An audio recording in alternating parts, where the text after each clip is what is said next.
Snowball போன்ற தோற்றத்தில் பறக்கும் ஸ்னோபெட் எங்குள்ளது தெரியுமா? வாங்க பார்க்கலாம். அதாவது ஜப்பான்ல காணப்படும் சிமா எனக்கா அப்படின்ற ஒரு கியூட்டான ஒரு சிறிய வெள்ளை நிற பறவை தான் தற்போது சமூக வலைதளங்களில் பேசு பொருளாக இருக்கிறதுன்னு சொல்லலாம்.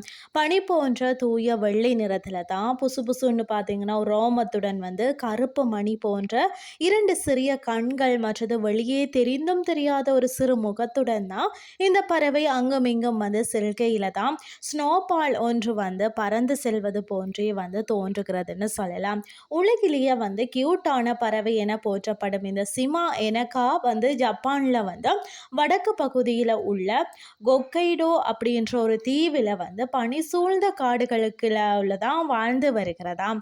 உறையும் பனி பிரதேசமே இதற்கு பிடித்தமான வாழ்விடமாகவும் இருக்கிறதாம். இதை பார்த்தீங்கன்னா உப்பலான உருண்டையாக காட்டும் ரோம அமைப்பு அழகிற்காக அமைந்தது இல்லையா?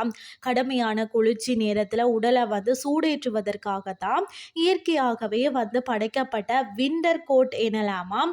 இந்த பறவை சமூக அக்கறையுடன் எப்பவுமே குழுவாக மெல்லிய குரல்ல ஒன்றுக்கொன்று செய்தியை பரிமாற்றி கொண்டுதான் பயணித்து கொண்டிருக்கிறதா. அது மட்டுமில்லாமல் அடர்ந்த வனங்கள்ல வேட்டையாடுபவர்களால் தான் இவற்றை சுலபமாக கண்டுபிடிக்க முடியாத வகையில பனிக்கட்டிகளின் பிணியில தம்மை உருமாற்றி தான் மறைந்து கொள்வதில் கில்லாடி இனமாக இருக்கிறதா.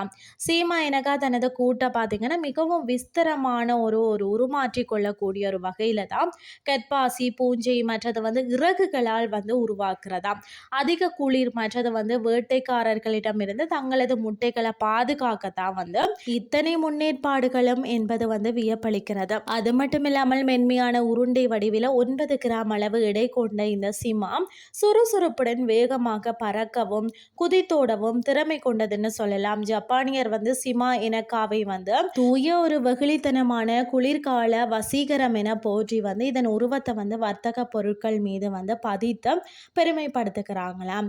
அதாவது உச்சபட்ச குளிர் மாதங்கள்லயும் சீமா எனக்கா ஒரு பொம்மை போல களிப்புடன் பனி மூடிய காடுகளிடையே இங்கும் அங்கும் பறந்து திரிவது தான் இயற்கை நமக்கு அளித்துள்ள ஒரு மென்மையான சந்தோஷங்களை நினைவூட்டுவதாக உள்ளது.